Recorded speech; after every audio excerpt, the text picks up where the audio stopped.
పండగైనా సంబరమైనా మీ ప్రతి సెలబ్రేషన్కి only choice Vega jewellers. Exclusive bridal jewellery offers. Shop now.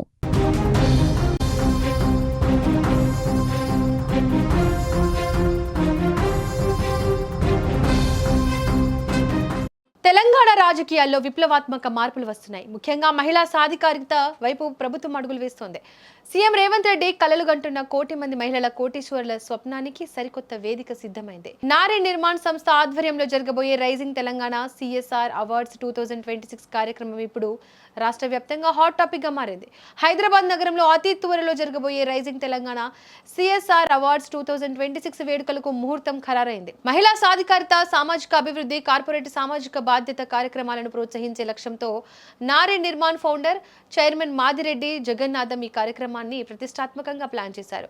దీనికి సంబంధించిన అధికారిక ఆహ్వానాన్ని రాష్ట్ర పంచాయతీరాజ్, గ్రామీణాభివృద్ధి, మహిళా శిశు సంక్షేమ శాఖ మంత్రి సీతక్కకు అందజేశారు. ఈ సందర్భంగా కార్యక్రమ పోస్టర్ను మంత్రి ఆవిష్కరించి నిర్వాహకులకు శుభాకాంక్షలు తెలిపారు. మంత్రి సీతక్కతో జరిగిన ఈ మర్యాదపూర్వక సమావేశంలో మాదిరెడ్డి జగన్నాథం ఈ అవార్డుల ప్రధానోత్సవానికి సంబంధించిన పూర్తి వివరాలను వివరించారు. రాష్ట్ర వ్యాప్తంగా వివిధ రంగాల నుంచి దాదాపు 3000 నుంచి 4000 మంది మహిళల సమక్షంలో ఈ భారీ కార్యక్రమాన్ని నిర్వహించబోతున్నట్లు తెలిపారు. ఈ భారీ మహిళా సమ్మేళనం గురించి వివరాలు విన్న మంత్రి సీతక్క నారీ నిర్మాణ సంస్థను ప్రత్యేకంగా అభినందించారు. సమాజంలో మహిళల ఆర్థిక ఎదుగుదలకు, వారిని పారిశ్రామికవేత్తలుగా తీర్చిదిద్దేందుకు నారీ నిర్మాణ సంస్థ చేస్తున్న కృషి నిజంగా ప్రశంసనీయమని కొనియాడారు. ముఖ్యమంత్రి రేవంత్ రెడ్డి తెలంగాణలో 1 కోటి మంది మహిళలను కోటీశ్వరులుగా మార్చాలనే గొప్ప సంకల్పంతో ఉన్నారని మంత్రి గుర్తు చేశారు. ఆ మహత్తర లక్ష్యాన్ని చేరుకోవడంలో ప్రభుత్వానికి ఇలాంటి స్వచ్ఛంద సంస్థలు అందించే సహకారం చాలా కీలకమని ఆమె అభిప్రాయపడ్డారు. రాష్ట్ర వ్యాప్తంగా మహిళల్లో చైతన్యం తీసుకురావడం, వారి ఆర్థిక స్వావలంబనకు ఉపాధి అవకాశాలు కల్పించడం ద్వారా నారీ నిర్మాణ సంస్థ ప్రభుత్వ ఆశయాలకు ఒక బలమైన చేదోడు వాదోడుగా నిలుస్తోందని ప్రశంసించారు. మహిళల అభివృద్ధి, స్వయం ఉపాధి, పారిశ్రామిక ప్రోత్సాహానికి దోహదపడే ఎలాంటి కార్యక్రమాలకైనా కాంగ్రెస్ ప్రభుత్వం ఎల్లప్పుడూ అండగా ఉంటుందని స్పష్టం చేశారు. ఈ ప్రతిష్టాత్మక అవార్డుల వేడుకకు తెలంగాణ ముఖ్యమంత్రి రేవంత్ రెడ్డిని కూడా తాను స్వయంగా ఆహ్వానిస్తానని మంత్రి సీతక్క ఈ సందర్భంగా నిర్వాహకులకు హామీ ఇవ్వడం విశేషం. సీఎం రేవంత్ రెడ్డి చేతుల మీదుగా ఈ అవార్డుల ప్రదానం జరిగితే మహిళల్లో మరింత ఉత్సాహం పెరుగుతుందని ఆమె ఆశాభావం వ్యక్తం చేశారు.